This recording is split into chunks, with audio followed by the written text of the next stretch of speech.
Welcome back, fellow food geeks. The masala dosa needs no introduction, and I won't give you one. Let's get started. Here I have 4 of this measurement of rice. You can take any measurement. I'm taking this bowl for the measurement. So 4 bowlfuls of this of rice, which I've washed really well 4 to 5 times, and I've soaked it in water. The next thing that we've taken is black dehusked gram dal or urad dal or black matpe beans dehusked. 1 measurement of the same bowl that we used for the rice. So 1 bowl we've taken, and I've washed it really well, and then I've soaked it in water. The last thing you need to soak is 1 tablespoon of fenugreek seeds. I have washed them once and I've soaked it in water. These are really important as they add color to the dosa batter. Remember, 4:1. 4 of rice to 1 of the dal. The ratio will always be 4 measurements of rice to 1 measurement of dal and 1 tablespoon of fenugreek seeds. Just remember that. Now let's cover all of these and keep them for soaking for at least 8 hours. 8 to 10 hours is ideal for soaking, and I'll meet you after that. So it's been around 10 hours. You can see that it's fluffed up. This is the fenugreek. It has fallen up, taken a lot of water in. Let's look at the urad dal. So do you see the scum on top? That means that it has soaked really for an appropriate amount of time. Now if the measuring cup that you're taking for the proportions of the rice and dal is small, it's quite small, mine was quite big, then reduce the amount of fenugreek if you want to. Okay, so this has been soaking now. Now I'm going to drain out the water and strain the dal and the fenugreek first, and then I'm going to put it in my blender jar and grind it to a very smooth paste. So see, I've taken very little water. Let me just show you the amount of water we have. It's very little. And now I'm going to blend it and show it to you. Do you see the consistency? See how smooth it is? That is what you want. If you feel like while blending you need to add a little bit more water, please go ahead and add 2 tablespoons at a time. So I've taken it out in a bowl, and I'm going to put the rice now, drain the rice and put it in the blender jar. See, I've drained it really well. You don't really need extra water for this. And now let's just look at the consistency. This is the consistency you want after it blends. And I'm going to add both of them to a large vessel, a large pot. I think this pot is small. I'll shift it later to another pot. Mix it really well and add a little water if you think this is too thick, because I'll show you the consistency we want. So this is the consistency we want. So add a little water if you feel like it. I've added around half a cup to 3/4 of a cup more. So I'm going to change the vessel later. Now I'm going to keep it in a warm place. Any warm place would do. In fact, I'm going to keep it in my oven switched off with the oven light on for at least 10 to 12 hours. So after 10 hours, check if it's not foamy and if it has not risen in size, then keep it for a little more time. I kept it for a total of 12 hours with my oven light on. That was a warm paste, and it has risen 2 inches. You can see I have taken a bigger pot. Still it has risen 2 inches. And do you see the foam? It's very foamy now. That means this batter has fermented really well, and this batter is now ready to make dosas. Let me show you. See how foamy this is and how fluffy and cloudy. So this is absolutely ready. Now this is a master batter. You can use it to make idlis or uttapams as well. Now is the time we salt it. So salt according to taste. Mix it up, and now you can store it in the freezer for up to 2 months in a airtight jar, and leave a little space on top when you store it, because the batter, when it freezes, it will rise slightly. Liquid, when it's liquidy it's fine. When it solidifies, it increases in volume. So leave a little bit of space on top of whatever jar or vessel you're using, container basically. And if you want to keep it in the fridge, it'll keep good for 2 to 3 days. Okay, now let's start making the potato mixture, which has to go inside the dosa. So the masala for the dosa.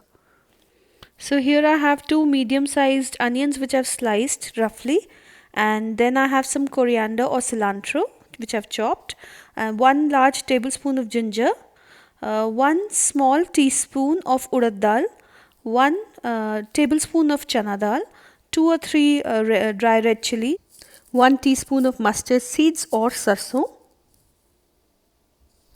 and then a handful of curry leaves and some asafoetida, around half a teaspoon of asafoetida. So these are the things I've collected, and now let's start the tempering. So I've taken a little bit of coconut oil, around 2 tablespoons. You can take any oil, mustard oil, olive oil, vegetable oil, and these are boiled potatoes which I've mashed roughly like so. I've just boiled them like 10 minutes ago. You don't need to cool them. They're around 1 kg potatoes, or around 2 pounds. And I'm going to switch on the gas stove and let it heat up, and the first thing I'm going to add after it heats up are the mustard seeds. When the mustard starts sputtering, we are going to add the rest of the things. So first we'll add the two dals, the split chickpea and the urad dal. Give it a mix. We'll add the chili which I've broken into two, both the chilies. Now add a few curry leaves, the ginger, the grated ginger, the asafoetida and the onions, and we're going to give it a good mix.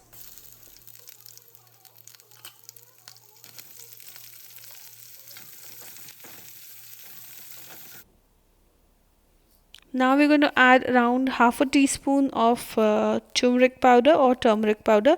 This is a quarter, so I'll add a little bit more, so half. I'll give it a good mix. Now I'll add the potatoes to it, and along with the potatoes I'll add the salt to taste. You might think we've kept the potato pieces quite huge, but that's okay. Once we keep roasting them, mixing them up, they are going to get slightly mushier, so that's fine. So we'll just mix it up really well.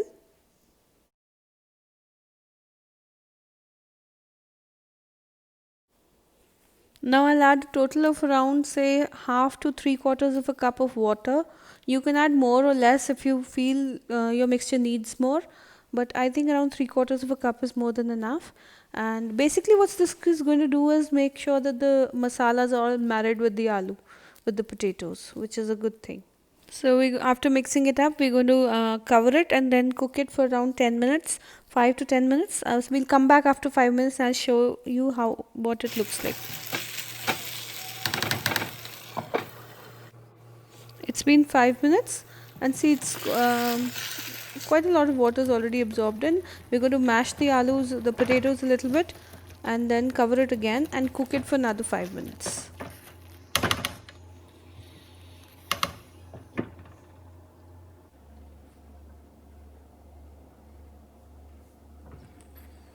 See, this masala now looks absolutely ready.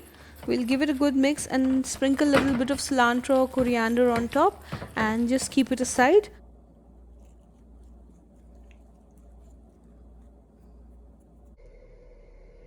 We'll now take a skillet. This is a cast iron skillet or a tawa, and I'm going to heat it.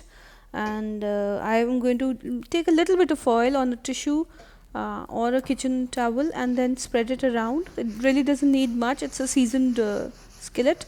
And here is a batter. Just check the consistency. Now if your consistency is not the same as this, please add a little water. Go ahead and add a little water, because for idlis we need a thicker consistency, but for dosas we need to water down the consistency a bit. So I've just shown it to you, so you can slightly add more water to it. That's absolutely fine. Now we'll go ahead and put the at least a ladle full on top of the tawa or the skillet, and use this motion to spread it around like a crepe. So this is basically a savory crepe. A dosa is nothing but a stuffed savory crepe, an Indian inspired savory crepe. Spread it around to the thickness or to the size that you require. It's not going to be very thick because we want crispy dosas. If you make it thick, the batter, you pour a thick consistency, the thicker batter, then it won't make crispy dosas. So after a while you'll see these marks. That means this dosa is now ready to be taken off. Now you can take it off like so, and it will be a paper dosa. You can add masala to it and it will become a masala dosa. So I'm going to add a bit of masala in the center and show you how crispy this is, that when I'm going to fold it, it's going to crack. So that's why we don't put masalas when we make, I make a dosa, I don't put it in the center because the dosa breaks, it's so crispy. I'll just show you. See, it's already got cracks, it's so crunchy and crispy. You can serve like this if you want. This is the normal traditional way to serve dosas. But do you see the cracks? So I'm not going to fold it like this, I'm going to fold it another way, which I'm going to show you when we make the next dosa. Okay, so now before you make the next dosa, it's very important that you put a little water on top of the skillet and wipe it. This is very important. I'm not adding any more oil because this is a seasoned skillet, like I told you. We'll use the same motion, make the dosa similarly. Wait for it to brown.